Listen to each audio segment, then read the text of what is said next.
Halo sobat semua, selamat datang di channel ini. Tempat kita membahas isu-isu global terkini dengan bahasa yang mudah dipahami. Pada video kali ini, kita akan mengupas tuntas bagaimana kepentingan ekonomi bisa menjadi senjata diplomasi yang ampuh di panggung geopolitik dunia. Mulai dari perang dagang, sanksi ekonomi, hingga perebutan sumber daya strategis, semua akan kita bahas secara mendalam. Yuk, simak selengkapnya. Dalam era globalisasi saat ini, politik dan ekonomi tidak lagi berdiri sendiri. Negara-negara memanfaatkan kekuatan ekonominya seperti perdagangan, investasi, energi, hingga sanksi untuk menekan atau mempengaruhi negara lain.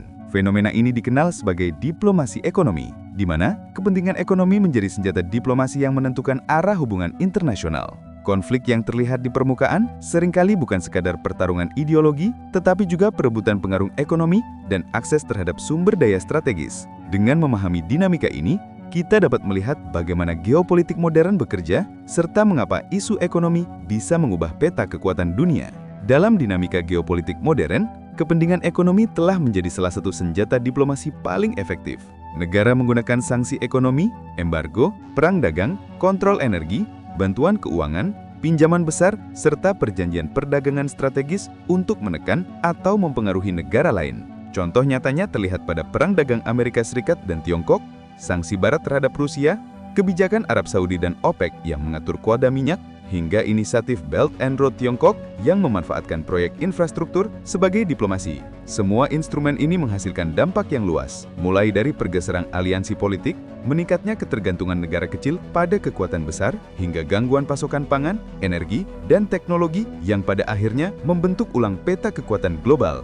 Dalam pusaran geopolitik dan diplomasi ekonomi, aktor yang terlibat sangat beragam, mulai dari negara-negara adidaya seperti Amerika Serikat, Tiongkok, Rusia, Uni Eropa, Jepang, India, hingga negara-negara produsen energi seperti Arab Saudi dan anggota OPEC yang mengatur pasokan minyak dunia. Di sisi lain, ada juga negara berkembang yang menjadi pasar besar atau jalur strategis perdagangan global. Selain pemerintah, aktor non-negara seperti lembaga internasional, WTO, IMF, Bank Dunia, Blok Ekonomi Regional, ASEAN, BRICS, G20, serta perusahaan multinasional raksasa di bidang energi, teknologi, dan infrastruktur turut memainkan peran penting sebagai penggerak sekaligus alat diplomasi ekonomi di panggung global. Penggunaan kepentingan ekonomi sebagai senjata diplomasi sebenarnya sudah berlangsung sejak lama. Mulai dari era Perang Dingin ketika Amerika Serikat dan Uni Soviet saling memberlakukan embargo dan bantuan ekonomi untuk menarik sekutu, hingga memasuki era globalisasi 1990-an yang memperkuat jaringan perdagangan dunia. Pada abad ke-21, praktik ini semakin intens, terlihat jelas sejak krisis finansial global 2008, Perang Dagang Amerika Serikat dan Tiongkok sejak 2018, hingga sanksi ekonomi besar-besaran terhadap Rusia setelah konflik Ukraina 2014 dan 2022. Artinya, senjata ekonomi ini tidak hanya fenomena masa lalu, tetapi terus digunakan hingga sekarang dan kemungkinan akan semakin dominan di masa depan. Hal ini terjadi karena dalam sistem internasional modern, kekuatan ekonomi seringkali lebih efektif dan lebih mudah diterapkan daripada kekuatan militer.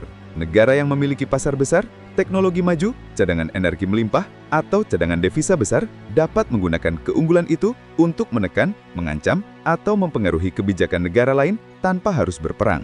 Globalisasi membuat negara-negara saling bergantung sehingga gangguan pada perdagangan, pasukan energi, atau akses keuangan akan langsung memukul lawan politiknya. Selain itu, diplomasi ekonomi dianggap lebih halus dan memiliki legitimasi internasional dibanding aksi militer terbuka, sehingga penggunaannya menjadi pilihan utama di era modern ini. Hal ini bisa terjadi karena hubungan ekonomi antar negara kini sangat erat dan saling bergantung, sehingga setiap kebijakan dagang, energi, atau finansial dari negara besar akan langsung mempengaruhi pihak lain. Negara dengan kekuatan ekonomi yang besar memanfaatkan posisi tersebut sebagai alat tawar-menawar, memberi akses pasar, investasi atau pinjaman dengan syarat tertentu, atau sebaliknya, mencabutnya sebagai tekanan.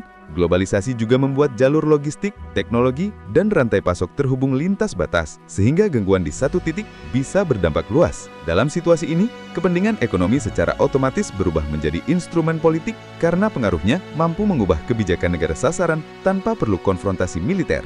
Dari seluruh pembahasan, terlihat jelas bahwa kepentingan ekonomi telah menjadi senjata diplomasi yang sama kuatnya dengan kekuatan militer. Negara-negara besar menggunakan perdagangan, investasi, energi, dan teknologi sebagai alat untuk mempengaruhi kebijakan negara lain. Fenomena ini lahir dari saling ketergantungan global yang membuat setiap kebijakan ekonomi bisa berdampak lintas batas. Dengan memahami dinamika ini, kita dapat melihat peta kekuatan dunia yang terus berubah dan pentingnya membangun ketahanan ekonomi agar tidak mudah ditekan pihak luar.